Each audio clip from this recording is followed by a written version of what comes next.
이것으로 계약은 성사됐습니다. 차 회장님, 화상회의 화면 너머. 기름진 얼굴의 외국인 투자자가 만족스러운 미소를 지으며 와인 잔을 들어 보였다. 나는 무표정하게 화면을 향해 고개를 까딱하는 것으로 대답을 대신했다. 1조 원짜리 프로젝트의 최종 계약이 체결되는 순간이었지만 내 마음속에서는 그 어떤 감흥도 잃지 않았다. 그저 해결해야 할 수많은 과제 중 하나가 지워졌을 뿐. 수고했어. 회의가 끝나자 나는 등 뒤에 서 있던 비서들과 임원들에게 짧게 한마디를 던지고 자리에서 일어났다. 그들의 얼굴에는 안도와 희열이 떠올랐지만 그것은 나와는 상관없는 감정이었다. 나는 내 제국의 꼭대기, 서울의 밤을 한눈에 삼키는 이 펜트하우스 집무실의 주인, 참 인준이었다. 하지만 동시에 나는 이 세상에서 가장 가난한 남자였다. 나는 통유리창 앞으로 다가가 발 아래 펼쳐진 도시의 야경을 내려다보았다. 수백만 개의 불빛들이 보석처럼 흩뿌려져 있었다. 15년 전, 지긋지긋한 가난 속에서 내가 그토록 갈망했던 풍경. 하지만 마침내 모든 것을 손에 넣었을 때 내게 남은 것은 지독한 공허함뿐이었다. 저 불빛 중 그 어느 것도 나를 위해 빛나고 있지 않았다. 내 세상은 빛을 잃은 지 오래였다. 회장님, 저녁 식사 준비되었습니다. 개인 비서인 윤 비서가 조용히 다가와 보고했다. 나는 말없이 그를 따라 집무실과 연결된 나의 개인 공간으로 향했다. 축구장만 한 거실, 이탈리아에서 직수입한 대리석 테이블, 그리고 유명 셰프가 나 한 사람만을 위해 준비한 최고급 코스 요리. 모든 것이 완벽했지만 그 완벽함이 나를 질식시킬 것 같았다. 나는 거대한 식탁의 상석에 홀로 앉았다.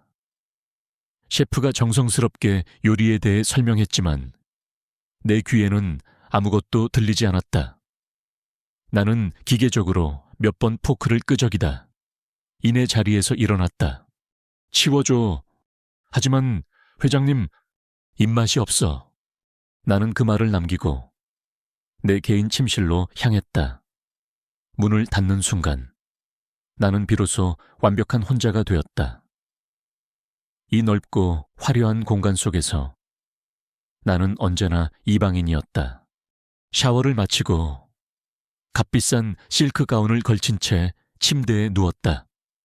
그때 윤 비서가 조심스럽게 노크를 하고 들어왔다. 그의 손에는 2개의 파일이 들려 있었다. 회장님, 내일 일정 보고 드립니다. 하나는 두바이 국부 펀드와의 투자 협상 건이고 다른 하나는 개인적으로 요청하신 자료입니다. 나는 망설임 없이 개인 자료라고 쓰인 파일을 가리켰다.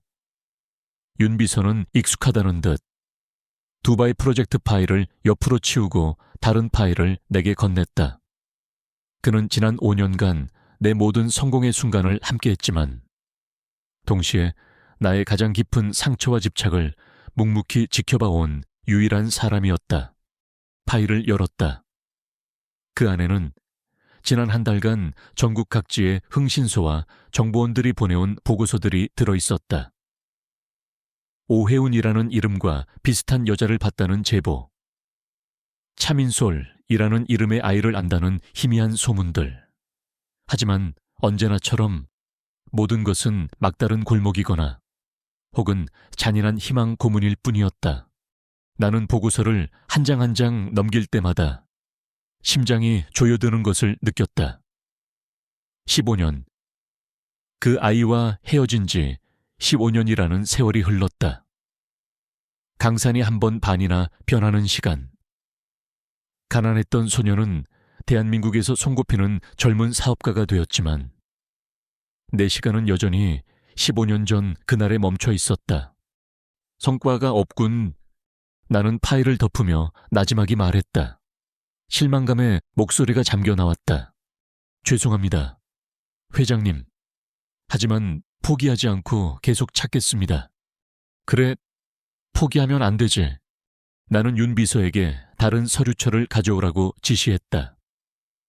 그가 가져온 것은 내가 설립한 햇살 찾기 재단의 분기별 보고서였다.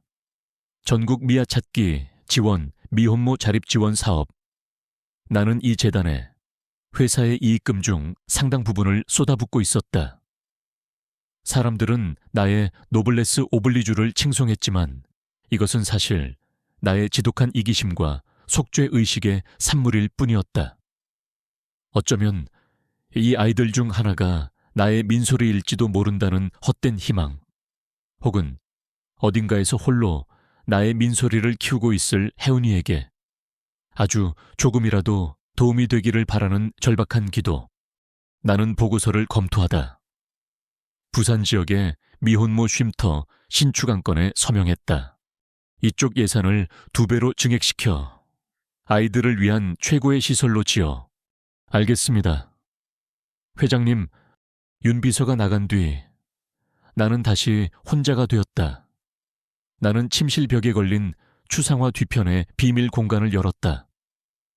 최첨단 홍채 인식과 지문 인식을 거쳐야만 열리는 이 집에서 가장 깊고 은밀한 곳. 그 안에는 나의 부를 상징하는 것들이 들어있었다.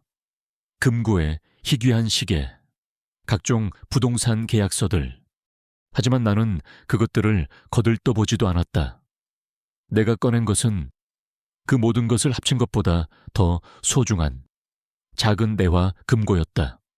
금고를 열자 낡고 빛바랜 과거의 흔적들이 모습을 드러냈다. 나는 그 안에서 조심스럽게 낡은 스케치북 종이 한 장을 꺼내 들었다. 15년 전 혜은이가 나를 위해 그려준 해바라기 그림이었다. 우리는 돈이 없어 변변한 데이트 한 번 못했지만 가난 속에서도 행복했다. 햇살 좋은 오후 우리는 한강변에 앉아 서로의 얼굴을 그려주곤 했다. 그녀는 그림에 소질이 있었다. 크레파스로 그린 투박한 그림이었지만 그 안에 해바라기는 마치 살아있는 것처럼 태양을 향해 환하게 웃고 있었다. 그림의 한쪽 구석에는 앳된 글씨체로 나의 태양, 민준에게 혜은이가 라고 적혀 있었다. 그녀는 언제나 나를 태양이라고 불렀다. 고에 가진 것 하나 없는 나를. 나는 그림을 내려놓고 금고의 가장 깊은 곳에서 또 다른 하나를 꺼냈다. 손바닥 안에 쏙 들어오는 아주 작은 아기 신발 한 짝이었다. 혜은이가 임신했다는 사실을 알게 된 날, 우리가 가진 돈을 전부 털어 샀던 첫 번째 선물, 하얀색 털실로 만들어진 세상에서 가장 작고 사랑스러운 신발. 우리는 이 신발 한 짝씩을 나누어 가졌다. 언젠가 태어날 우리 아이에게 세상 그 무엇보다 큰 사랑을 주자고 약속하며, 하지만 그 약속은 지켜지지 못했다. 혜은의 포악한 의부사버지, 그의 폭력과 협박, 그리고 우리를 갈라놓았던 그 끔찍했던 밤. 나는 그녀와 뱃속의 아이를 지키려 했지만 결국 모든 것을 잃었다. 나는 그날 이후 그들이 죽었다고 생각하며 살았다. 하지만 몇 년 전 우연히 그들을 목격했다는 사람을 만났다. 그 한 줄기 희망이 지난 몇 년간 나를 버티게 한 유일한 이유였다. 나는 아기 신발을 손에 쥐었다. 15년의 세월에 낡고 해졌지만 여전히 아기 냄새가 나는 듯했다. 내 손은 수조 원짜리 계약서에 사인하는 단단하고 거친 손이 되어 있었지만 이 작은 신발 하나를 든 채 미세하게 떨리고 있었다. 성공, 부, 명예. 사람들은 내가 모든 것을 가졌다고 말한다. 하지만 그들은 모른다. 내 모든 것을 바쳐서라도 되돌리고 싶은 것이 있다는 것을. 나는 텅 빈 펜트하우스의 어둠 속에서 작은 아기 신발을 든 채 나지막이 그녀와 우리 아이의 이름을 불렀다. 혜은아, 우리 민소리. 대체 어디에 있는 거니? 내 목소리는 대답 없는 메아리가 되어 공허한 공간 속으로 흩어졌다. 나의 세상은 동해의 작은 바닷가 마을 묵혀 있었다. 나는 더 이상 오해운이 아니었다. 나는 이곳에서 김지수라는 이름으로 살았다. 달맞이 꽃집이라는 작은 가게의 주인이자 16살 난 딸 민소리의 엄마. 그게 나의 전부였다. 서울의 잿빛 기억과 지독했던 과거는 파도 소리와 짭조름한 바다 냄새 속에 희미하게 씻겨나가는 듯했다.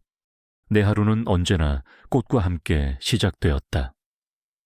새벽같이 일어나 꽃시장에서 가장 싱싱한 꽃들을 떼어오고 가게 문을 열고 향기로운 물 한 개를 뿌려주는 것. 그 소박한 일상 속에서 나는 위안을 찾았다. 사람들은 내가 만든 꽃다발을 사가며 사랑을 고백했고 감사를 전했으며 누군가를 위로했다. 나는 그렇게 세상의 가장 아름다운 순간들을 빚어내며 나의 과거를 지워나가고 있었다. 나의 가장 큰 기쁨이자 유일한 희망은 내 딸, 민소리였다. 엄마, 이 꽃 이름이 뭐야? 꼭 별가사리처럼 생겼네. 민소리는 가게 앞 작은 의자에 앉아 내가 다듬고 있는 곽꽃을 보며 물었다. 아이는 나를 닮아 호기심이 많았고 그 남자를 닮아 웃는 모습이 시원하고 예뻤다.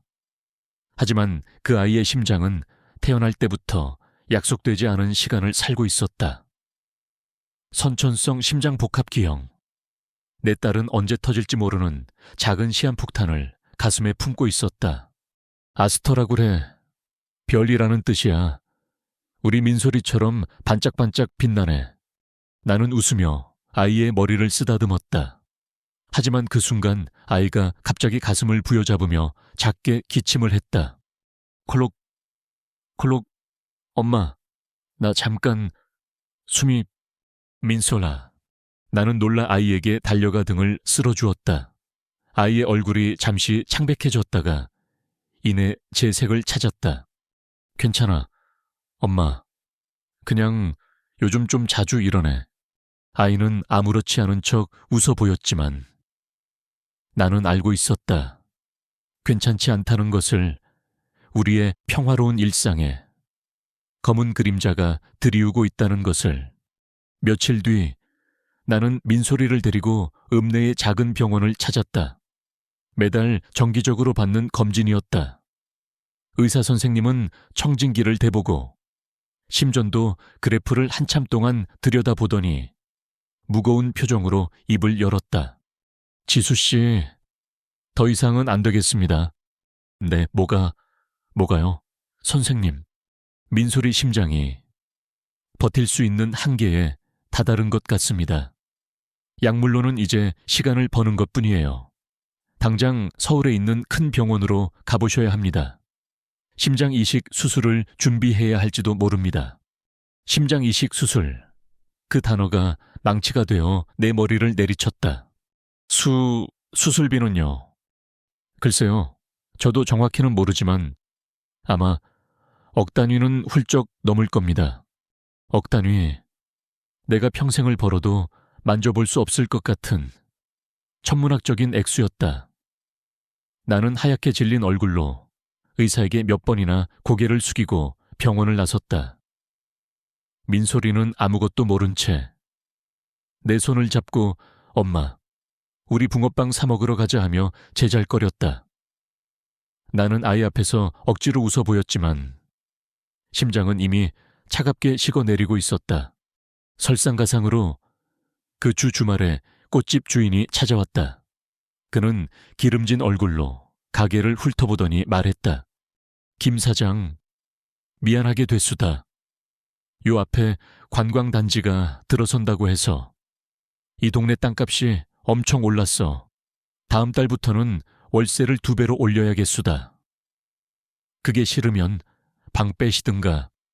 그의 말은 내게 내려진 사형 선고와도 같았다. 마지막 남은 나의 안식처. 나의 세상이 무너져 내리는 소리가 들렸다. 나는 그날 밤 잠든 민소리의 얼굴을 보며 낡은 통장을 꺼내 들었다. 15년간 악착같이 모은 돈.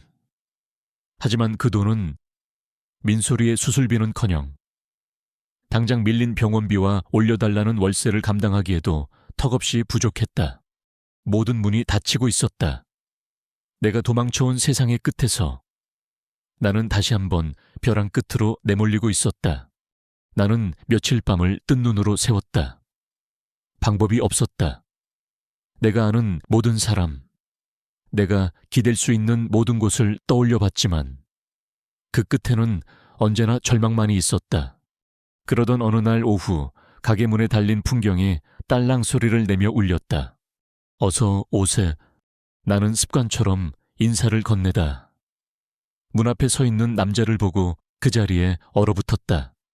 검은색 양복, 탐욕스러운 눈빛, 그리고 내 인생을 지옥으로 만들었던 그 비릿한 미소. 15년 만에 마주한 악몽, 나의 의붓아버지, 백 사장이었다. 찾았다, 오해운. 그는 내 본명을 불렀다. 그 목소리를 듣는 순간 온몸의 피가 차갑게 식는 것 같았다. 네가 감히 내 돈을 훔쳐 이런 시골 구석에 쥐새끼처럼 숨어 살고 있을 줄이야. 제법인데 여긴 어떻게 알고 내년이 내 명의로 된 통장을 썼더군. 멍청하긴. 네가 어디에 있든 나는 찾아낼 수 있어. 그는 가게 안으로 들어와 진열된 꽃들을 손으로 거칠게 훑었다. 꼴의 꽃집 사장님이라. 가짜나서. 그래서 여기서 이따위 풀떼기나 팔아서 얼마나 번다고. 나는 대답하지 않았다. 그때 가게 안쪽에서 민소리가 나왔다. 엄마, 누구? 민소리는 백 사장을 보고는 낯선 사람의 등장에 내 뒤로 숨었다. 백 사장의 눈이 번뜩였다. 그는 민소리를 머리부터 발끝까지 훑어보더니 역겨운 미소를 지었다. 어머나, 저건 그놈 새끼 아니냐, 차민준. 그 거지 새끼. 세상에 그놈을 쏙 빼닮았네. 아주 재수가 없으려니까 나는 본능적으로 민소리를 내 등 뒤로 감쌌다. 무슨 용건으로 오셨어요? 용건 뻔하잖아. 내 돈, 네가 15년 전에 훔쳐 달아난 내 돈 내놓으라고. 이자까지 쳐서 10억 당장 내놔. 10억 터무니없는 액수였다. 나는 그의 돈을 훔친 적이 없었다. 오히려 그는 내 어머니가 남긴 유산을 모두 가로채고 나를 도박빚에 팔아넘기려 했다. 내가 도망친 것은 돈 때문이 아니라 내 목숨과 내 뱃속의 아이를 지키기 위해서였다. 저한테는 그런 돈 없어요. 없으면 만들어야지. 내 몸이라도 팔아서 갚든가. 아니면 저 내 새끼 꽤 비싼 값에 팔릴 것 같은데. 그의 말에 내 안에 무언가가 툭 하고 끊어졌다.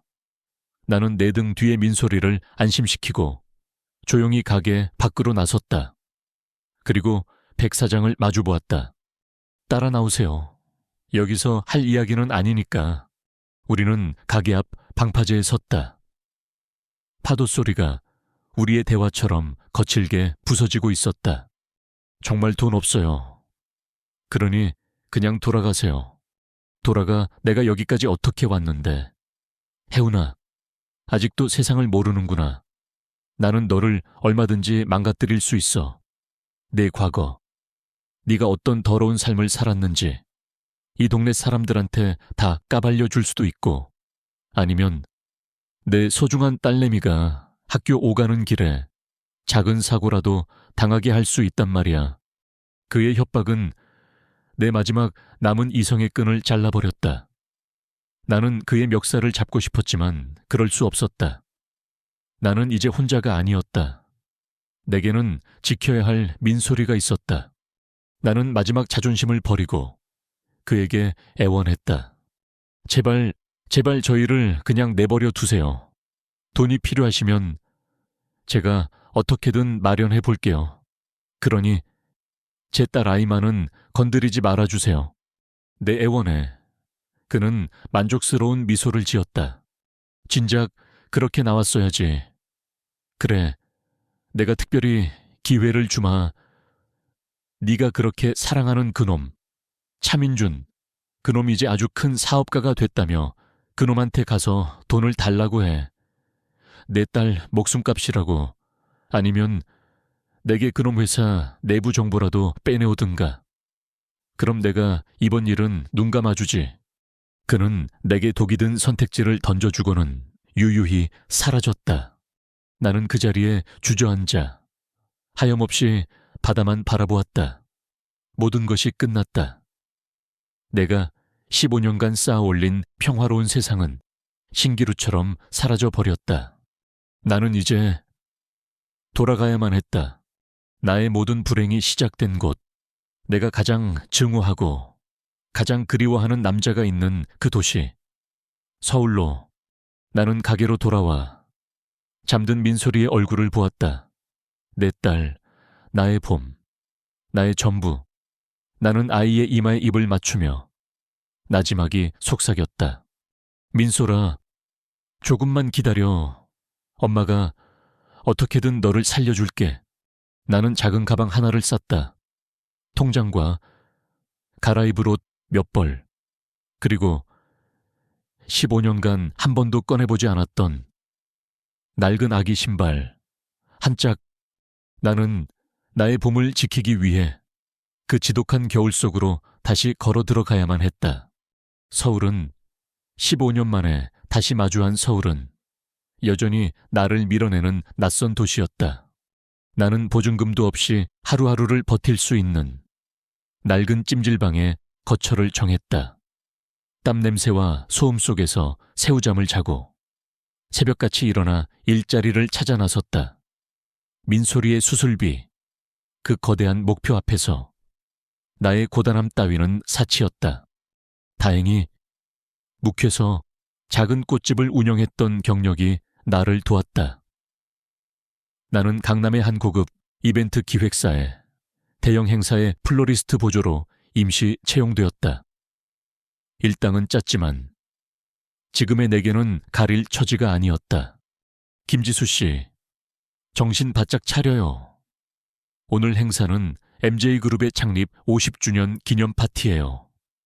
VVIP들만 수백 명이 온다고 하니 실수 하나라도 나오면 끝장인 줄 알아요. 현장 팀장이 날카롭게 경고했다. MJ그룹, 어디선가 들어본 듯 했지만 나는 그저 고개를 숙였다. 내게 중요한 것은 회사의 이름이 아니라 오늘 저녁 내 손에 쥐어질 일당뿐이었다. 행사장은 MJ타워 호텔의 그랜드 볼룸. 내가 상상했던 것 이상으로 거대하고 화려했다.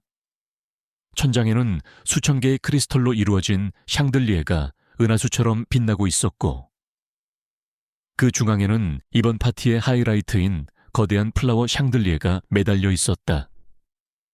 100여 송이의 흰색 호접란과 수국 델피늄으로 이루어진 그야말로 꽃의 폭포였다. 나는 그 아름다움에 잠시 넋을 잃었지만 이내 불안한 점을 발견했다. 팀장님, 저 플라워 샹들리에 조금 위험해 보이는데요. 뭐라고요? 저렇게 무거운 구조물을 저렇게 가는 와이어 하나랑 앵커 볼트 하나로만 지탱하고 있는 건 너무 불안정해요. 보조 지지대라도 몇 개 더 설치해야 하는 거 아닌가요? 나는 묵혀서 작은 축제나 결혼식 장식을 도우며 안전 구조물에 대해 어깨너머로 배운 지식이 있었다. 하지만 팀장은 내 말을 코웃음치며 무시했다. 김지수 씨가 뭘 안다고. 저건 국내 최고의 공간 디자인 업체에서 설치한 거야. 당신은 그냥 시키는 일이나 제대로 해. 테이블 위에 센터피스나 마저 올려놔. 나는 더 이상 아무 말도 할 수 없었다. 그저 불길한 예감을 애써 억누르며 내게 주어진 일을 묵묵히 해나갈 뿐이었다. 차민준의 시점, MJ그룹 창립 50주년 기념 파티. 내게는 지긋지긋한 연례 행사 중 하나일 뿐이었다. 가식적인 미소를 지으며 의미 없는 사람들과 의미 없는 대화를 나누고 나의 성공을 과시해야 하는 자리. 나는 이런 종류의 소모적인 일을 경멸했다. 하지만 오늘은 조금 달랐다. 오늘은 우리 그룹의 미래 비전을 선포하는 중요한 날이기도 했다. 그리고 내 마음속 깊은 곳에서는 어쩌면 이런 화려한 자리에 내가 찾는 그 사람이 기적처럼 나타나주지 않을까 하는 헛된 기대를 품고 있었다. 회장님, 준비 다 되었습니다. 윤 비서가 내게 보고했다. 나는 스위트룸 창밖으로 파티장으로 속속 도착하는 검은색 세단들을 무심하게 내려다보았다. 저들 중 내 고통을 아는 사람은 아무도 없었다. 백 이사는 이미 도착해서 주요 인사들과 환담을 나누고 계십니다. 백 이사, 나의 의부서머니가 재혼한 남자, 그리고 현재 TK그룹을 호시탐탐 노리는 나의 가장 강력한 정적. 나는 그를 내 파티에 초대해야만 했다. 비즈니스란 원수를 앞에 두고도 웃으며 와인잔을 부딪혀야 하는 그런 것이었으니까. 그리고 장혜진 기자도 와 있습니다. 단독 인터뷰를 계속 요청하고 있습니다. 적당히 상대해줘. 하지만 깊은 이야기는 하지 마. 나는 마지막으로 옷매무새를 가다듬고 가면을 썼다. 냉철하고 자신감 넘치며 모든 것을 가진 남자. MJ그룹의 차민준. 이제부터 나는 이 화려한 무대의 주인공을 연기해야 했다. 오하운의 시점. 파티가 시작되자 볼룸은 그야말로 별들의 전쟁터가 되었다. TV에서나 보던 재벌 총수들과 유명 정치인, 연예인들이 물 흐르듯 들어왔다. 나는 행사장 구석에서 시든 꽃잎을 정리하며 그 화려한 광경을 그림자처럼 지켜보고 있었다. 그때 나는 내 심장이 멎는 것을 느꼈다. 행사장의 모든 조명이 꺼지고 단상 위의 스포트라이트가 한 남자를 비추고 있었다. 그 남자가 마이크 앞에 서서 낮은 목소리로 인사를 건넸다. MJ그룹의 대표 차민준입니다. 차민준. 15년 동안 단 하루도 잊어본 적 없는 이름. 내 청춘의 전부였고 내 지독한 상처의 시작이었던 남자. 그가 저렇게 눈부신 모습으로 내가 감히 올려다볼 수도 없는 곳에 서 있었다. 나는 나도 모르게 기둥 뒤로 몸을 숨겼다. 심장이 미친 듯이 뛰고 손발이 차갑게 식어갔다.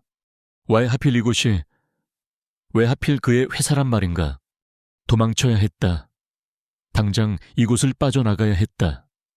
하지만 내 발은 마치 땅의 뿌리라도 내린 것처럼 움직이지 않았다. 그가 그룹의 미래에 대해 연설하고 있을 때였다. 천장에서 무언가 금속이 뒤틀리는 날카로운 소리가 들려왔다. 그리고 동시에 사람들의 짧은 비명소리. 나는 고개를 들었다. 그리고 내 최악의 예감이 현실이 되었음을 보았다. 거대한 플라워 샹들리에가 한쪽으로 크게 기울어진 채 위태롭게 흔들리고 있었다. 금방이라도 추락할 것처럼. 그리고 그 바로 아래에는 하필이면 외국에서 온 중요한 손님들이 앉아있는 VIP 테이블이 있었다. 장내는 순식간에 아수라장이 되었다. 사람들은 비명을 지르며 대피하려 했고 보안 요원들은 어쩔 줄 몰라 하며 소리만 지르고 있었다. 저 거대한 구조물이 떨어지면 단순히 몇몇이 다치는 것으로 끝나지 않을 터였다. 대참사가 벌어질 것이다. 나는 모든 것을 잊었다. 차민준도, 나의 과거도, 나의 두려움도. 내 눈에는 오직 저 위태롭게 흔들리는 꽃의 폭포와 그 아래 공포에 질린 사람들만이 보였다. 내 몸이 머리의 명령보다 먼저 움직였다. 거기 당신들 테이블 밑으로 들어가요. 나는 소리치며 가장 가까운 곳에 있던 무대 장비 상자로 달려갔다. 그 안에서 나는 두꺼운 안전 와이어와 카라비너 몇 개를 찾아냈다.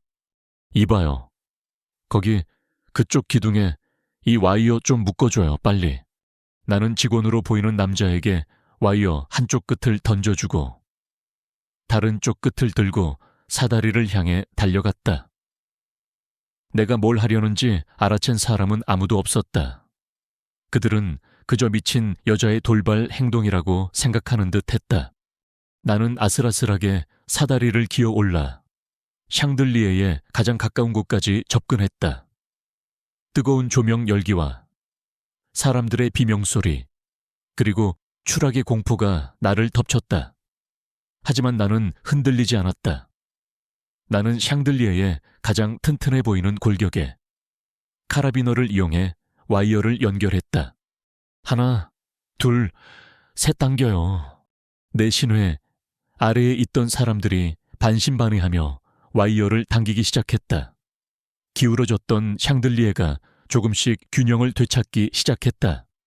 좋아요. 한 명 더 저쪽에서도 무게를 분산시켜야 해요. 나는 또 다른 와이어를 반대편으로 던졌다.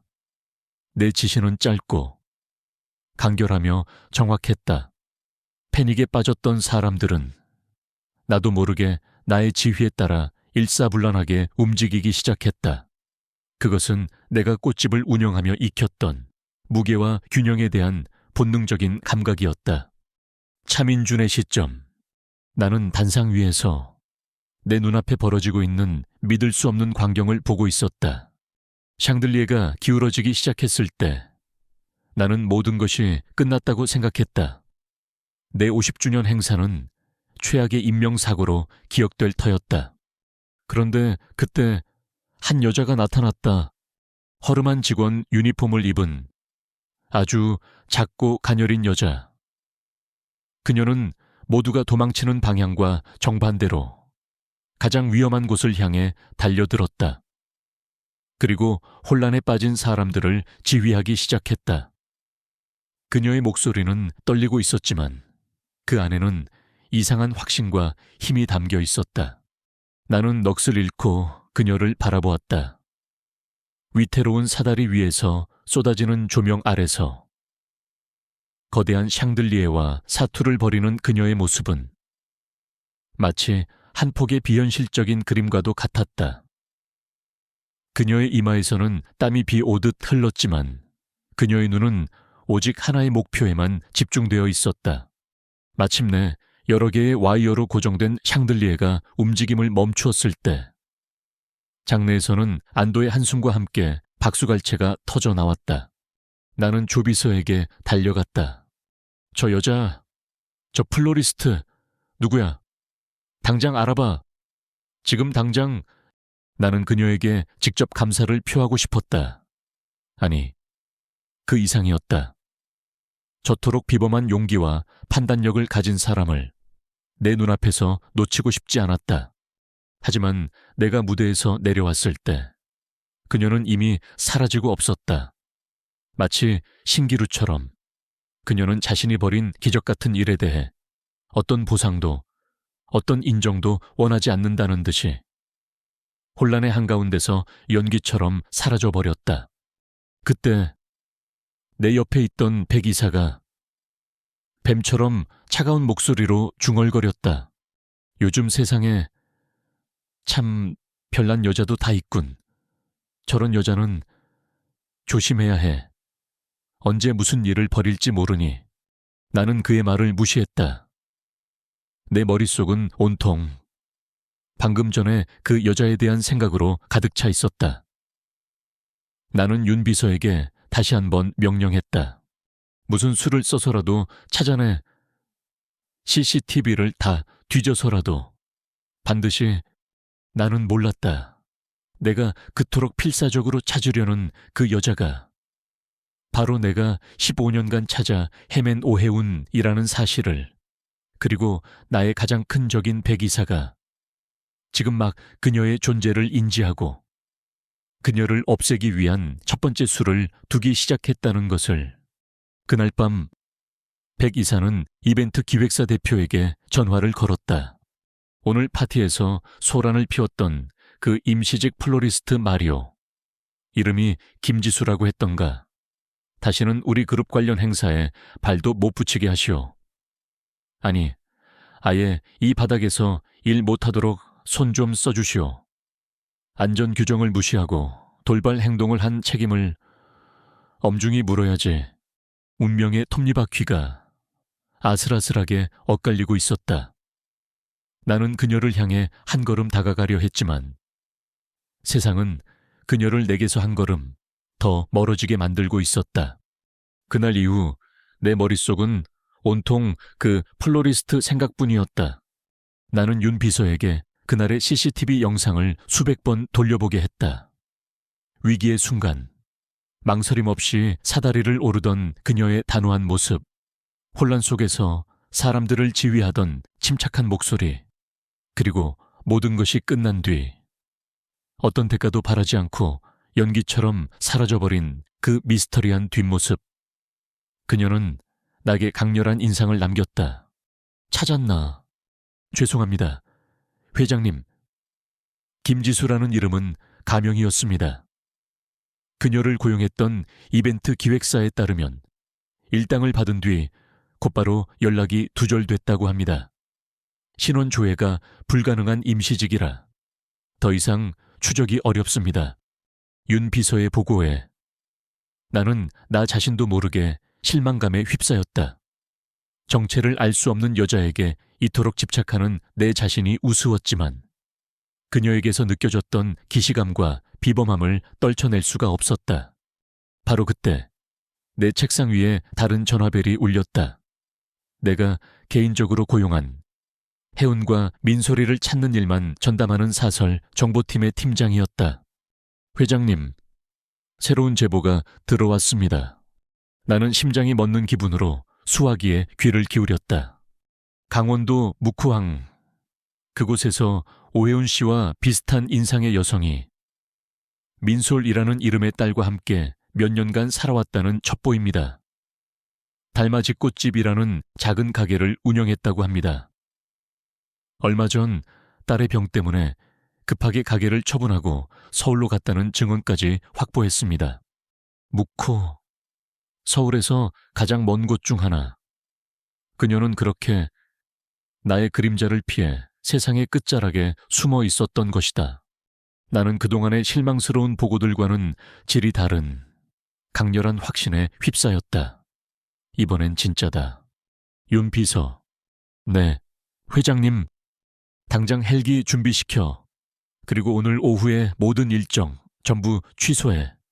하지만 회장님, 오늘 오후에는 싱가포르 국부 펀드와의 중요한 미팅이. 취소하라고 했다. 내 단호한 목소리에 윤 비서는 더 이상 아무 말도 하지 못했다. 수십억 달러짜리 비즈니스보다 나에게는 이 희미한 단서 하나가 더 중요했다. 나는 15년을 기다렸다.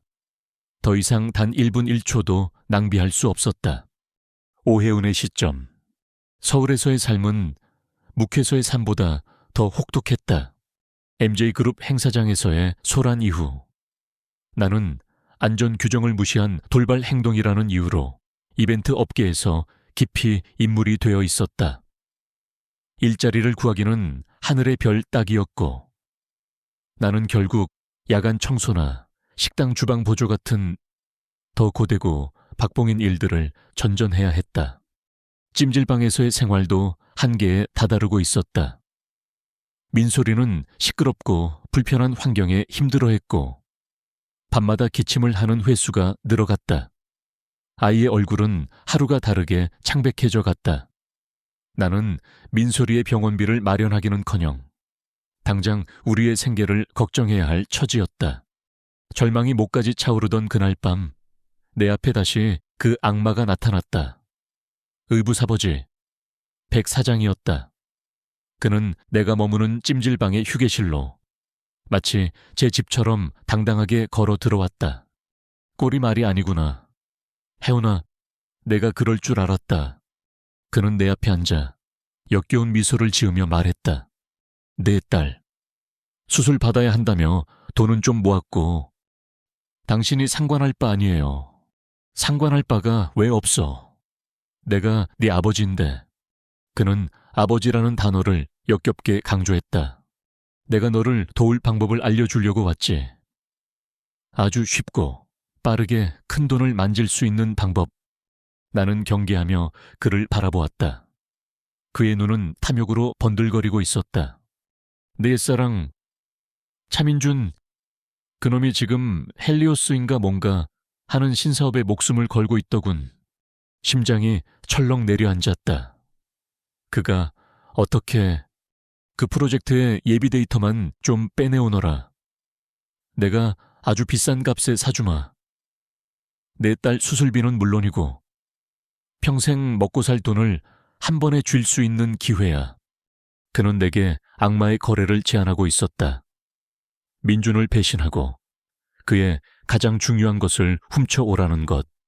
제가 왜 그런 짓을 해야 하죠? 왜냐니 내 딸을 살려야지. 안 그런가? 그는 내 가장 약한 부분을 정확히 파고들었다. 만약 내 제안을 거절한다면 글쎄, 내 딸이 입원한 그 병원 갑자기 의료사고라도 일어날지 누가 알겠어. 아니면 내가 차민준에게 직접 연락해볼까? 네가 15년 전에 죽은 줄 알았던 첫사랑이 사실은 내 아이를 데리고 도망쳐서 비참하게 살고 있었다고. 그놈이 널 곱게 내버려 둘까? 그의 말은 비수였다. 그는 나를 완벽한 궁지로 몰아넣고 있었다. 민준을 배신하고 범죄자가 되든가 아니면 내 딸의 목숨을 포기하든가. 나는 아무 대답도 하지 못했다. 그는 그런 나를 보며 만족스럽게 웃었다. 생각할 시간을 주지. 잘 생각해봐. 내 딸의 목숨이 걸린 일이니까. 그는 그 말을 남기고 유유히 사라졌다. 나는 그 자리에 얼어붙은 채 아무것도 할 수 없었다. 과거의 그림자가 나를 완전히 집어삼키고 있었다. 차민준의 시점. 헬기가 착륙한 곳에서 다시 차를 타고 30분을 더 달려 묵후항에 도착했다. 비릿한 바다 냄새와 갈매기 소리, 서울과는 전혀 다른 시간이 멈춘 듯한 풍경이었다. 나는 정보원이 알려준 주소로 향했다. 달맞이 꽃집. 하지만 내 눈앞에 나타난 것은 임대문이라는 팻말이 붙은 텅 빈 가게뿐이었다. 심장이 쿵 하고 바닥으로 떨어졌다. 또다시 늦은 것인가? 또다시 그녀를 놓쳐버린 것인가? 나는 허탈하게 가게 앞을 서성이다. 옆 가게인 부동산 중개소로 들어갔다. 혹시 이 옆 꽃집 운영하시던 분 어디로 가셨는지 아십니까? 중개업자는 나를 위아래로 훑어보더니 귀찮다는 듯 대답했다. 글쎄요, 서울로 간다고만 들었는데 딸이 많이 아파서 병원 때문에 급하게 가게를 정리했지요. 참 좋은 사람이었는데 안 됐어. 딸이 아파서 서울로 모든 퍼즐 조각이 맞춰지는 순간이었다. 나는 품 안에서 15년 된 낡은 사진을 꺼내 보여주었다. 교복을 입고 해바라기처럼 환하게 웃고 있는 혜운의 모습. 혹시 이 사람과 닮지 않았습니까? 중개업자는 사진을 보더니 눈을 동그랗게 떴다. 세상에 닮은 정도가 아니라 그냥 이 사람이 늙은 모습이네. 그 김지수라는 사장이 바로 이 사람이었어. 그의 말이 끝나기가 무섭게 나는 밖으로 뛰쳐나갔다. 김지수 호텔에서 만났던 그 플로리스트, 묵호의 달맞이 꽃집 사장, 그리고 내가 15년간 찾아 헤맨 오해운. 그 모든 것이 한 사람이었다. 나는 그녀와 같은 공간에 있었다. 그녀가 위험에 처했을 때 나는 바로 그곳에 있었다. 하지만 나는 바보처럼 그녀를 알아보지 못하고 스쳐 지나가게 내버려 둔 것이다. 젠장. 나는 주먹으로 벽을 내리쳤다. 자책감과 후회가 파도처럼 밀려왔다. 나는 당장 서울로 돌아가야 했다. 그리고 그녀를 찾아야 했다. 이번에야말로 절대로 그녀를 놓칠 수 없었다. 내가 막 채 오르려던 순간 휴대폰이 울렸다. 윤비서였다. 그의 목소리는 다급했다. 회장님, 큰일 났습니다. 백 이사가 방금 전 긴급 이사회를 소집했습니다. 뭐라고? 회장님께서 중요한 미팅을 무단으로 취소하고 개인적인 일로 지방에 내려가신 것을 문제 삼아 대표이사 헤이만을 긴급 상정했다고 합니다. 백 이사, 그놈이 내가 자리를 비운 이 순간을 노려 칼을 빼들었던 것이다. 나의 가장 간절한 희망이 나의 가장 치명적인 약점이 되어 돌아온 순간이었다. 나는 서울로 향하는 차 안에서 차갑게 식어가는 도시의 불빛을 바라보았다. 15년 만에 찾은 그녀는 다시 내게서 멀어지고 있었다. 그리고 내가 평생을 바쳐 쌓아 올린 나의 성은 이제 그 토대부터 무너져 내리기 시작하고 있었다. 하지만 나는 포기하지 않을 것이다. 이번에야말로 절대로 나는 혜은이도 나의 회사도 그 무엇 하나 빼앗기지 않을 것이다. 설령 그 끝에 기다리는 것이 파멸이라 할지라도 서울로 돌아오는 내내 내 머릿속은 전쟁터였다. 15년 만에 찾아낸 혜은의 흔적. 하지만 그녀를 바로 눈앞에서 놓쳐버렸다는 자책감. 그리고 이 모든 혼란을 비웃듯 내 등 뒤에 칼을 꽂은 백 이사에 대한 서늘한 분노. 그 모든 감정이 뒤섞여 나를 집어삼키려 했다. MJ그룹 본사 건물에 도착했을 때 로비의 공기는 평소와 달랐다. 임원들은 나를 피하거나 혹은 동정 어린 눈빛으로 쳐다보았다. 그들의 눈에 나는 이미 왕위에서 쫓겨나기 직전의 늙은 사자로 보이고 있었다. 나는 곧장 비상이사회가 소집된 50층의 회의실로 향했다. 문을 열고 들어서는 순간 모든 시선이 내게로 향했다. 그 안에는 나의 성공을 칭송하던 얼굴들 대신 나의 실패를 심판하려는 차가운 얼굴들만이 앉아 있었다. 그리고 테이블 상석에는 승리를 예감한 듯 여유로운 미소를 띤 백 이사가 앉아 있었다. 자, 주인공도 오셨으니 이제 시작해볼까요? 백 이사가 회의의 시작을 알렸다. 그곳은 내가 나의 제국을 지휘하던 회의실이 아니었다. 나를 심판하기 위해 만들어진 차가운 투기장이었다. 그는 준비해온 자료들을 대형 스크린에 띄우며 유창하고 논리적인 어조로 나를 공격하기 시작했다. 주주 여러분, 그리고 존경하는 이사님들, 우리는 지금 심각한 리더십의 위기에 직면해 있습니다. 그는 내가 싱가포르 국부 펀드와의 중요한 미팅을 아무런 설명도 없이 일방적으로 취소한 사실을 지적했다. 그로 인해 회사가 입게 될 수천억 원의 기회비용 손실에 대해 설명했다. 이것은 단순한 실수가 아닙니다. 이것은 CEO로서의 기본적인 책임감을 망각한 있을 수 없는 월권 행위입니다.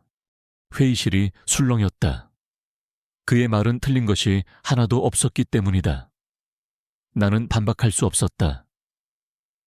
15년간 찾아 헤맨 첫사랑의 흔적을 찾기 위해서였습니다. 라고 말할 수는 없는 노릇이었다. 그의 공격은 거기서 그치지 않았다. 더 큰 문제는 차민준 대표가 회사의 막대한 자금을 그의 개인적이고 비이성적인 목적을 위해 사용하고 있다는 점입니다. 스크린에는 햇살 찾기 재단의 재무제표가 나타났다. 지난 몇 년간 내가 재단에 쏟아부은 수백억 원의 기부금 내역, 그리고 그와 별도로 개인정보라는 명목해 지출된 수십억 원의 탐문 비용. 여러분, 이게 무엇으로 보이십니까? 차민준 대표는 우리 주주들의 피 같은 돈을 아무런 실체도 없는 유령 찾기 노름에 쏟아붓고 있습니다. 이것이 과연 정상적인 경영인의 모습입니까?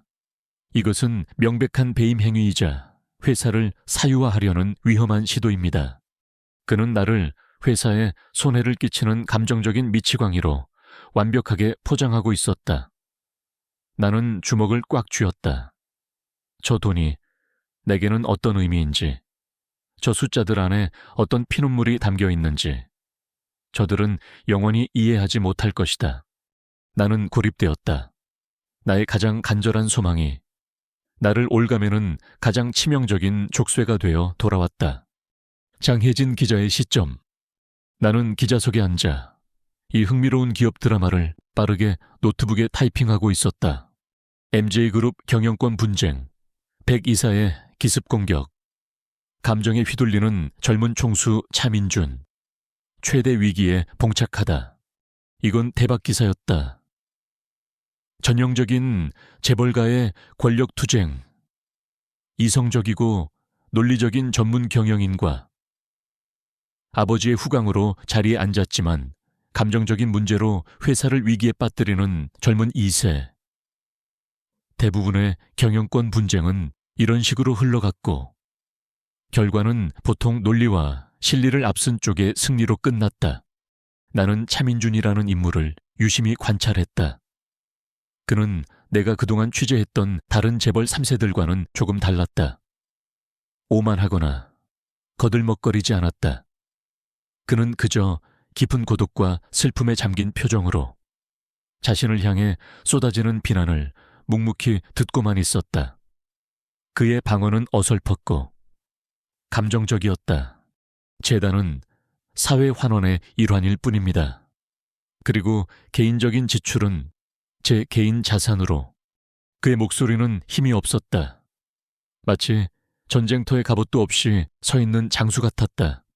나는 기자로서의 직감으로 무언가 이상하다는 것을 느꼈다. 백 이사의 공격은 너무나도 완벽하고 차갑고 계산적이었다.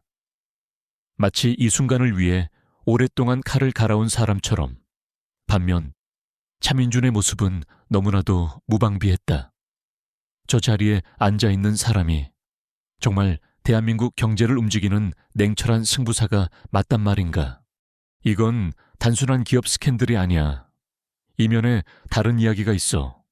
나는 동료 기자들 몰래 내 정보원에게 문자를 보냈다. MJ그룹 차민준 대표. 개인 신상 및 햇살 찾기 재단에 대해 심층 취재 바람. 특히 잃어버린 가족 관련 소문이 있는지 확인 요망. 긴급. 내 기자로서의 촉수가 이 사건의 본질이 돈이나 권력이 아니라 훨씬 더 깊고 개인적인 무언가와 연결되어 있다고 말하고 있었다. 나는 특종의 냄새를 맡았다. 차민준의 시점. 회의는 백 이사의 의도대로 흘러가고 있었다. 이 사진들은 완전히 그의 편에 넘어간 듯했다. 그들은 나를 마치 정신병자 취급하듯 혹은 철없는 아이를 훈계하듯 몰아붙였다. 대표의 개인적인 감정이 경영에 영향을 미쳐서는 안 된다는 기본 원칙도 잊었단 말인가. 지금 당장 모든 개인적인 활동을 중단하고 경영에만 전념하겠다고 약속하시오. 나는 그들의 말을 들으며 쓴웃음을 지었다. 경영, 이 회사를 이만큼 키운 것이 바로 나다. 내가 밤을 새워가며 이룬 모든 것들. 하지만 그 모든 것이 지금은 나를 옥죄는 감옥이 되어 있었다. 나는 알고 있었다. 내가 이 자리에서 살아남을 방법은 단 하나뿐이었다. 첫사랑과 잃어버린 아이를 찾는 일은 모두 그만두겠습니다. 이제부터 회사에만 충성하겠습니다. 그렇게 약속하면 나는 내 자리를 지킬 수 있을 터였다. 하지만 과연 그것이 사는 것일까?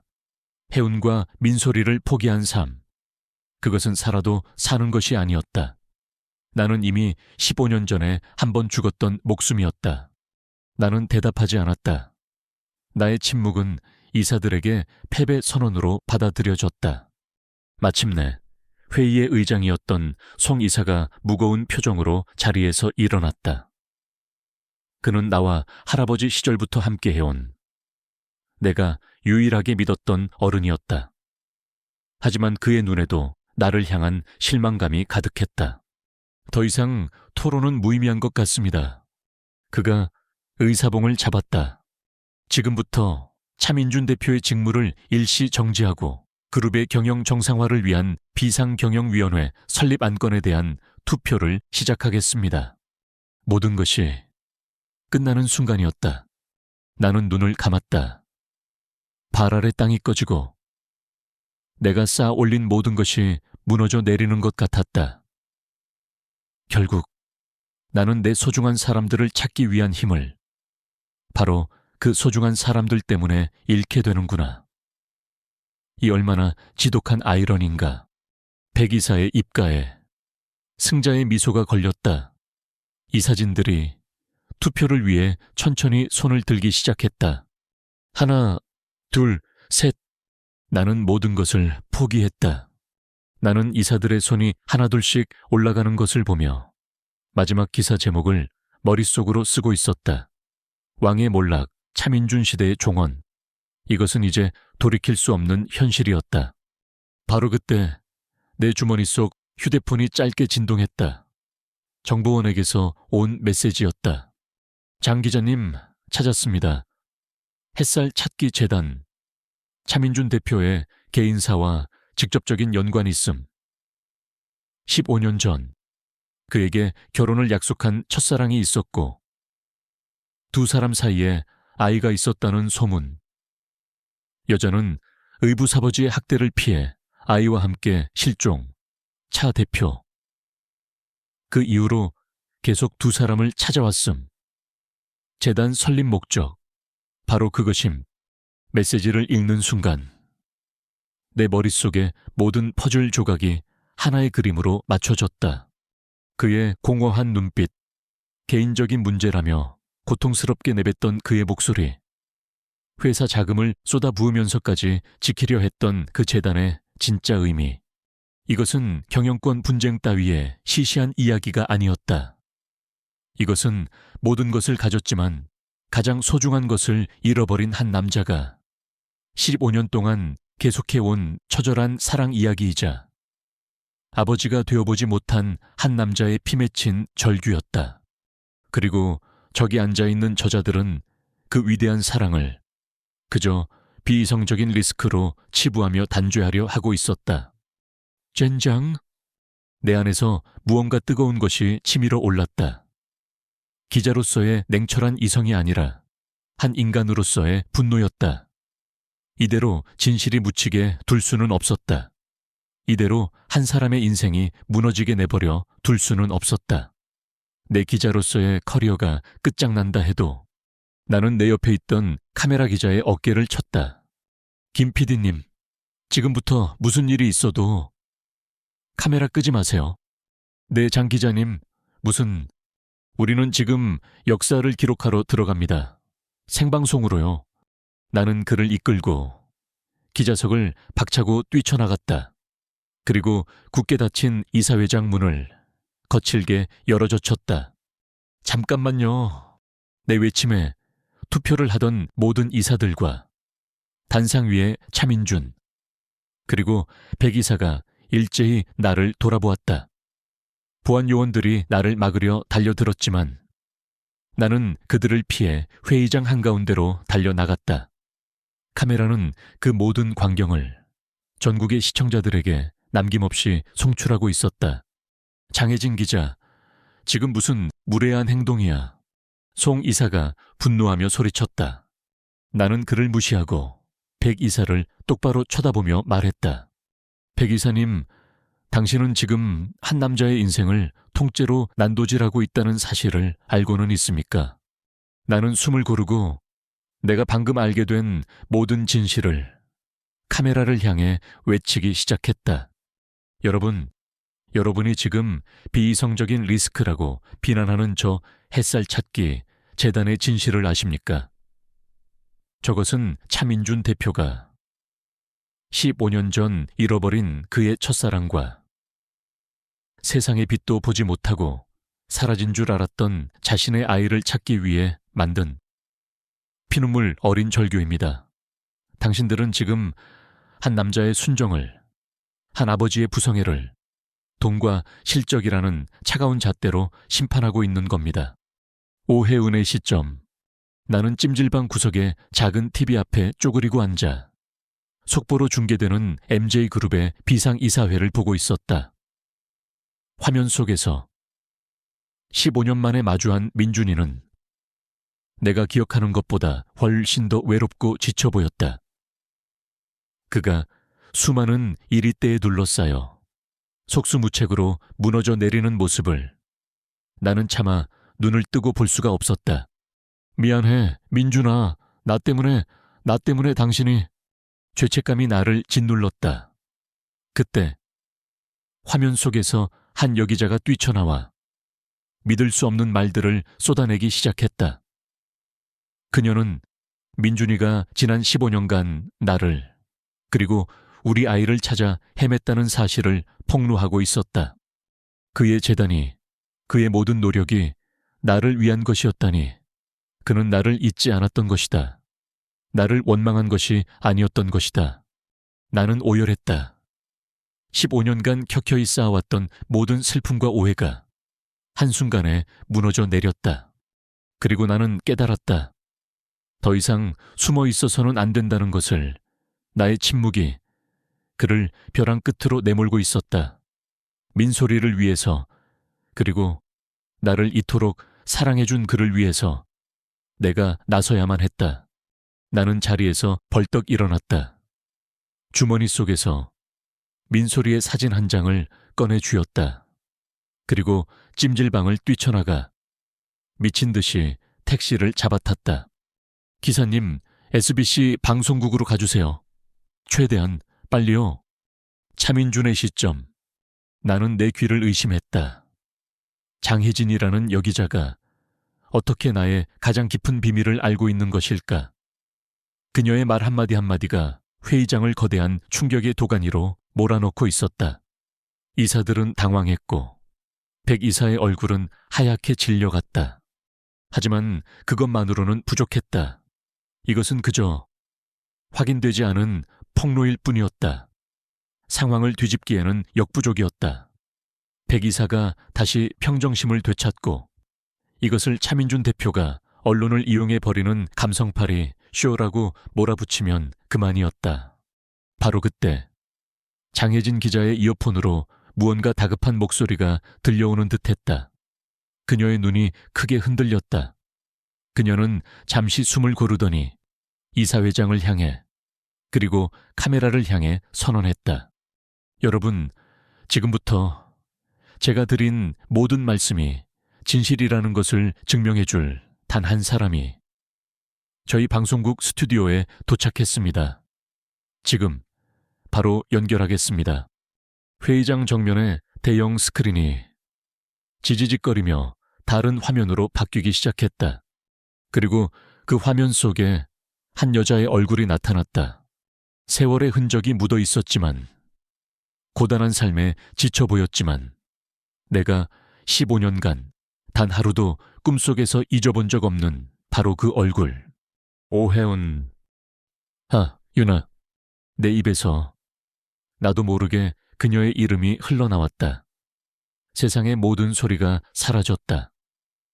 회의장 안의 모든 사람들이 스크린 속의 그녀와 그런 그녀를 보며 얼어붙은 나를 번갈아 쳐다보고 있었다. 그녀는 스크린 너머에서 수만 명의 시청자들이 지켜보는 앞에서 오직 나만을 바라보고 있는 듯했다. 그녀의 눈에는 눈물이 가득했지만 목소리는 떨리지 않았다. 차민준 씨, 나예요. 혜은이. 그 목소리, 내가 그토록 다시 듣고 싶었던 그 목소리. 나는 비틀거리며 스크린을 향해 다가갔다. 마치 화면에 손을 뻗으면 그녀에게 닿을 수 있을 것처럼. 그녀는 품 안에서 작은 사진 한 장을 꺼내 카메라 앞에 비추었다.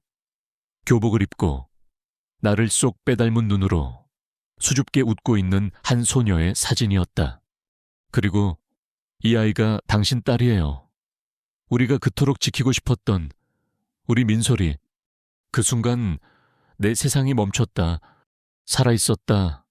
혜은이도, 나의 민소리도, 나의 15년간의 지옥 같던 탐색이 가장 절망적인 순간에 가장 기적적인 방식으로 끝을 맺었다. 회의장의 분위기는 완벽하게 전복되었다. 백 이사의 얼굴은 이제 하얀색을 넘어 잿빛이 되어 있었다. 이사들은 차마 나를 쳐다보지도 못한 채 고개를 숙이고 있었다. 그들의 눈에는 경악과 미안함, 그리고 인간적인 경외감마저 서려 있었다. 투표는 이제 아무 의미도 없었다. 나의 해이만은 웃음거리가 되어버렸다. 나는 그 자리에 주저앉았다. 그리고 15년 만에 처음으로 어린아이처럼 소리내어 울었다. 그것은 슬픔의 눈물이 아니었다. 내 길고 길었던 겨울이 끝나고 마침내 봄이 찾아왔음을 알리는 환희의 눈물이었다. 나는 스크린 속의 그녀를 보며 하염없이 그녀의 이름만을 되뇌었다.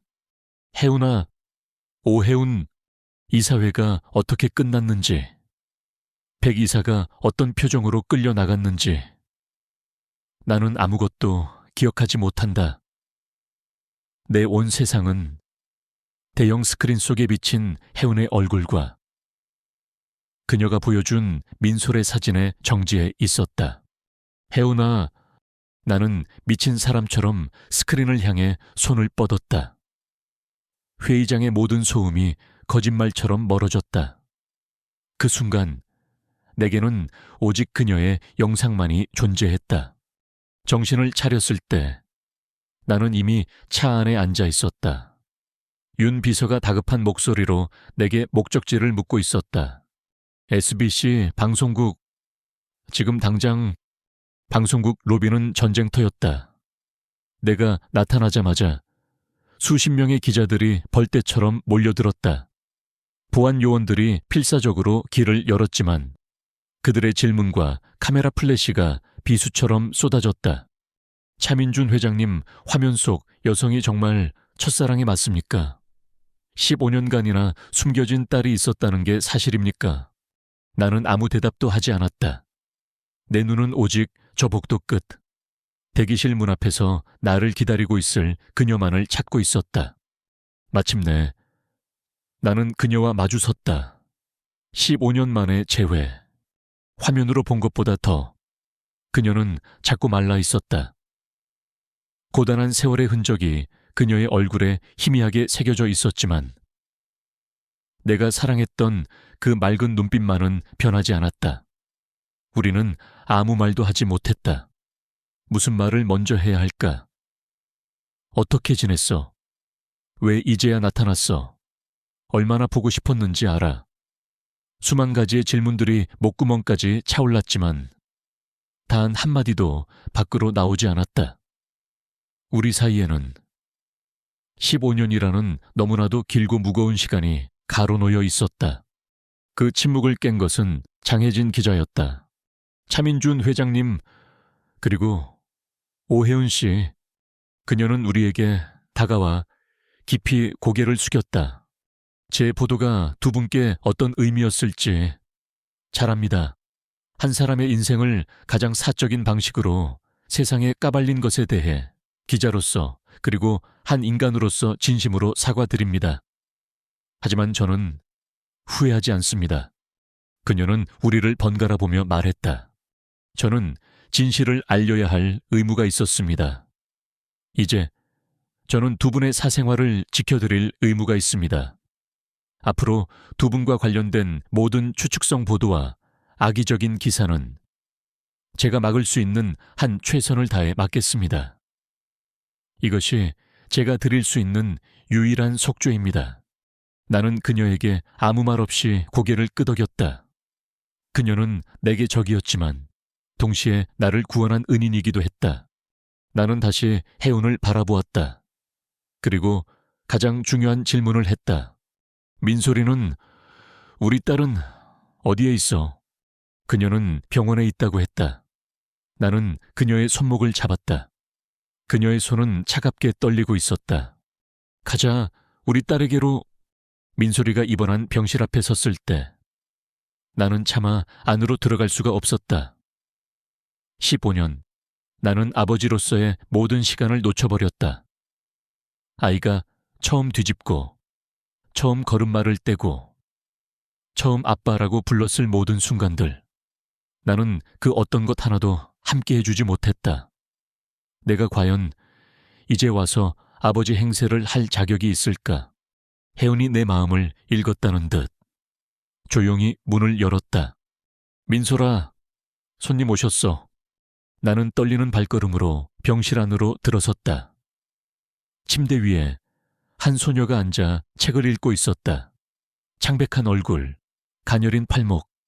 하지만 그 아이가 고개를 들어 나를 보는 순간 나는 숨을 멈췄다. 나의 눈, 혜운의 코와 입술, 우리 두 사람의 모습이 그 아이의 얼굴 안에 기적처럼 담겨 있었다. 아이는 낯선 나의 등장에 경계심 가득한 눈으로 나를 바라보았다. 누구세요? 나는 대답할 수 없었다. 목이 메어와 아무 소리도 나오지 않았다. 혜운이 아이의 곁으로 다가가 아이의 어깨를 감싸 안으며 말했다. 민소라, 이분이 엄마가 늘 이야기했던 네 아빠야. 민소리의 눈이 동그래졌다. 아이는 나를 그리고 엄마를 번갈아 쳐다보았다. 그 작은 머릿속에서 지난 15년의 공백을 이해하려 애쓰는 듯했다. 한참의 침묵 끝에 아이가 나를 향해 아주 작은 목소리로 물었다. 정말 우리 아빠 맞아요. 나는 그 자리에 주저앉았다. 그리고 대답 대신 소리 없는 눈물만 흘렸다. 내 딸, 내가 그토록 찾아 헤맸던 나의 작은 별. 나는 즉시 대한민국 최고의 심장 전문의와 수술팀을 소집했다. 민소리의 수술은 성공적으로 끝났고 아이는 빠르게 건강을 되찾기 시작했다. 나는 지난 15년간 일에 쏟아부었던 모든 열정을 딸 아이를 위해 쏟아부었다. 아이가 좋아하는 것이라면 무엇이든 사주었고 아이가 원하는 곳이라면 어디든 데려갔다. 하지만 나와 민소리 사이에 어색한 거리는 쉽게 좁혀지지 않았다. 아이는 나를 아저씨라고 불렀고 나는 그런 아이에게 서운해하면서도 그것이 내가 받아야 할 벌이라고 생각했다. 민소리가 퇴원을 하루 앞둔 날 밤 아이가 잠든 것을 확인하고 나와 혜우는 병원 옥상 정원에 나란히 앉았다. 서울의 야경이 15년 전 우리가 함께 꿈꿨던 그 모습 그대로 펼쳐져 있었다. 나는 어렵게 내가 가장 묻고 싶었던 질문을 꺼냈다. 왜 떠났어, 혜운아? 왜 내게서 도망쳤어? 그녀는 한참 동안 말이 없었다. 그러다 자신의 손목을 내게 보여주었다. 가느다란 그녀의 손목에는 아주 희미하지만 지워지지 않은 흉터가 남아 있었다. 그날 밤 당신이 돌아간 뒤에 의부사버지가 나를 찾아왔어. 그녀는 15년 전의 악몽을 담담하게 풀어놓기 시작했다. 그는 내가 당신의 아이를 가졌다는 사실을 알고 나를 때렸어. 그리고 내게서 돈을 빼앗으려 했지. 내가 저항하자 그는 내게 협박했어. 만약 이 사실을 차민준 그놈에게 알리거나 다시 한번 그놈과 만나면 내가 사람을 사서 그놈을 죽여버릴 거다. 라고. 나는 무서웠어. 나 하나야 어떻게 되든 상관없었지만 당신과 뱃속의 아이를 잃을 수는 없었어. 그래서 나는 도망쳤어. 당신을 지키기 위해서. 그것이 내가 할 수 있는 유일한 사랑의 방식이라고 생각했어. 그녀의 고백에 나는 망치로 머리를 맞은 듯한 충격을 받았다. 나는 그녀가 나를 버렸다고, 나를 원망하며 떠났다고 생각했다. 하지만 그녀는 나를 지키기 위해 자신의 모든 것을 버리고 가장 깊은 어둠 속으로 숨어 들어갔던 것이다. 나는 그녀의 흉터진 손목을 잡았다. 죄책감과 미안함에 심장이 갈갈이 찢기는 것 같았다. 나는 그것도 모르고, 아니야, 당신 탓이 아니야. 그녀가 내 손을 마주 잡아주었다. 나도 당신이 나를 찾고 있을 거라고는 상상도 못했어. 당신도 나를 잊고 새로운 삶을 살고 있을 거라고 생각했지. 그래서 더 꼭꼭 숨었어. 당신의 행복을 방해하고 싶지 않아서. 우리의 15년은 이토록 지독한 오해와 서로를 향한 애틋한 사랑으로 뒤엉켜 있었다. 우리는 서로를 지키기 위해 서로에게서 가장 멀리 도망쳤던 것이다. 나는 그녀에게 나의 15년을 이야기해 주었다. 그들이 죽은 줄로만 알고 지옥 속에서 살았던 시간들, 복수심과 성공에 대한 집착으로 버텨냈던 날들, 그리고 그 모든 것을 다 이루고 난 뒤에 찾아온 지독한 공허함. 우리는 밤새도록 우리의 잃어버린 시간들에 대해 이야기했다. 울고 또 웃었다. 그리고 마침내 15년이라는 긴 세월의 무게를 조금이나마 내려놓을 수 있었다. 나는 그녀에게 결혼을 약속하는 화려한 반지를 다시 끼워주지 않았다. 지금 우리에게 필요한 것은 그런 것이 아니었다. 혜원아, 나는 그녀의 눈을 바라보며 진심을 담아 말했다. 나를 용서해달라는 말은 안 할게. 15년의 시간을 되돌릴 수는 없을 테니까. 하지만 내게 기회를 줘. 앞으로의 시간들을 너와 민소리 곁에서 아버지로서 그리고 너의 남편으로서 살아갈 수 있는 기회를. 그녀는 대답 대신 내 어깨에 조용히 머리를 기댔다. 그것으로 충분했다. 우리는 잠든 민소리가 있는 병실을 함께 지켰다. 창밖으로 새벽의 여명이 밝아오고 있었다. 우리의 길고 길었던 밤이 끝나고 마침내 새로운 아침이 오고 있었다. 15년이라는 기다림의 끝에서 그로부터 2년 후 여름, 나의 세상은 이제 더 이상 불안과 도망으로 이루어져 있지 않았다. 나의 세상은 흙내음과 풀냄새 그리고 눈부신 햇살의 향기로 가득 차 있었다. 나는 서울 근교에 위치한 나만의 작은 유리 온실에서 첫 개인전의 마지막 작품을 다듬고 있었다. 2년 전 민준 씨의 지원으로 나는 프랑스 최고의 플로리스트 스쿨에서 디자인을 공부했다. 그리고 오늘 마침내 오혜은이라는 내 이름 석자를 건 첫 번째 전시회가 열리는 날이었다. 엄마, 이것 봐, 내가 만든 미니 해바라기야. 교복을 입은 민소리가 이제는 병약한 기색이라고는 찾아볼 수 없는 건강한 얼굴로 웃으며 내게 달려왔다. 18살. 인생에서 가장 아름다운 나이. 아이는 심장 수술 후 기적처럼 건강을 되찾았고 잃어버렸던 2년의 학업을 따라잡기 위해 열심히 공부하여 얼마 전 명문 고등학교에 입학했다. 그 아이의 웃음소리는 내 삶의 모든 어둠을 몰아내는 가장 밝은 햇살이었다. 어머, 너무 예쁘다. 우리 딸 이제 엄마보다 낫겠는데. 에이, 아니거든.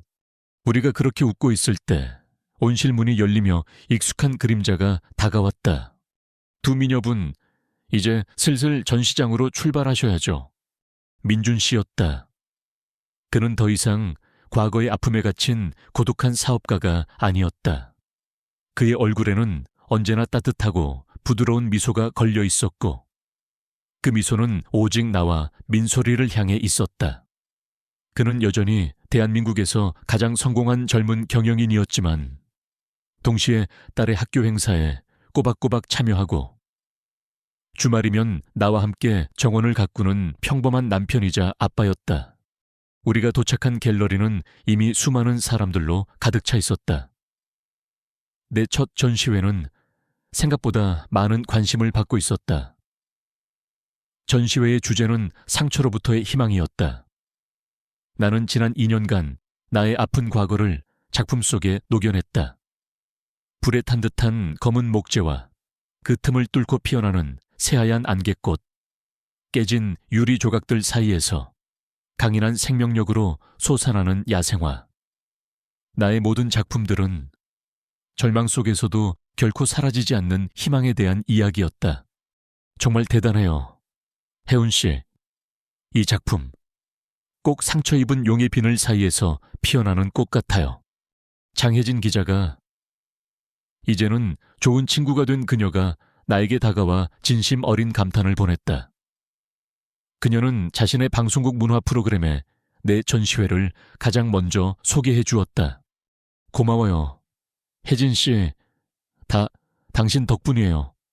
전시회는 대성공이었다. 많은 작품들이 좋은 주인에게 팔려나갔고 나는 그 수익금의 절반을 민준 씨가 운영하는 햇살 찾기 재단에 기부하기로 약속했다. 내가 받은 기적을 이제는 세상에 되돌려줄 차례였다. 행사가 끝나고 우리는 집으로 돌아가지 않았다. 민준 씨는 첫 전시회의 성공을 축하하기 위한 특별한 선물이 있다며 나와 민소리를 차에 태우고 어디론가 향했다. 차가 도착한 곳은 끝없이 펼쳐진 거대한 해바라기 밭이었다. 수만 송이의 해바라기들이 약속이라도 한 듯 일제히 석양을 향해 고개를 들고 있었다. 눈부신 황금빛 물결이 세상의 모든 근심을 지워버리는 듯한 장관이었다. 와, 아빠, 최고! 민소리는 환호성을 지르며 해바라기 밭 사이로 달려 들어갔다. 아이는 나비처럼 자유롭게 꽃들 사이를 뛰어다니며 웃었다. 그 모습을 보니 15년간의 모든 아픔과 고통이 눈 녹듯 사라지는 것 같았다. 나는 민준 씨의 곁에 서서 그 광경을 바라보았다. 그는 내 손을 조용히 잡았다. 기억나. 혜훈아, 15년 전 네가 나를 위해 그려주었던 해바라기. 그럼요. 어떻게 잊겠어요. 나는 그 그림 하나를 부적처럼 품고 살았어.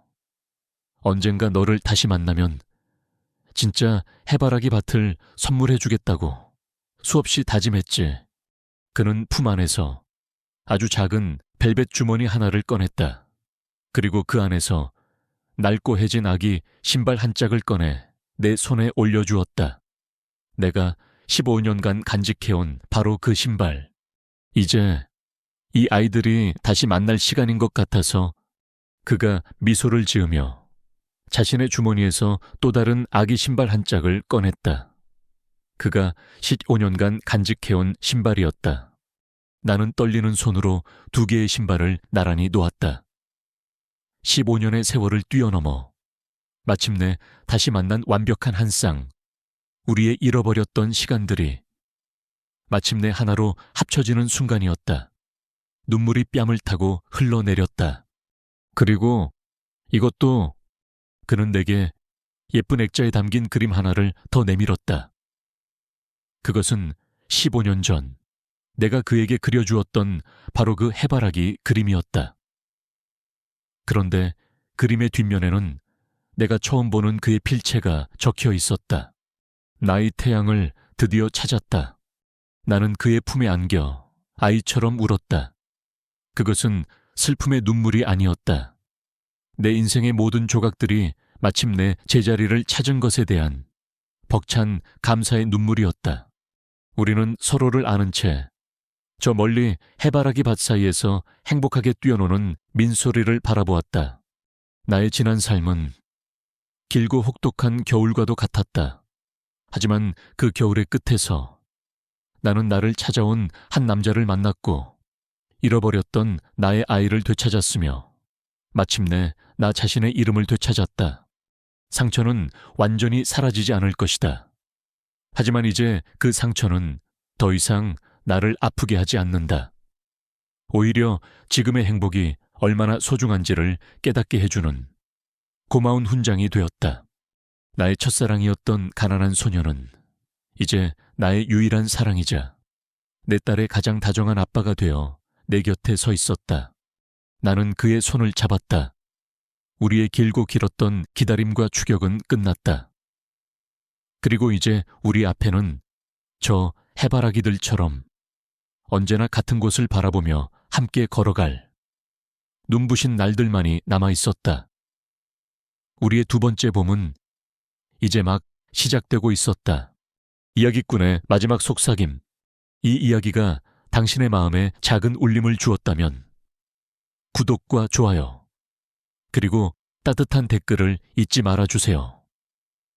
당신의 응원 하나하나가 저에게는 새로운 이야기를 만들어 나갈 가장 큰 힘이 됩니다. 다음 이야기에서 다시 만나요.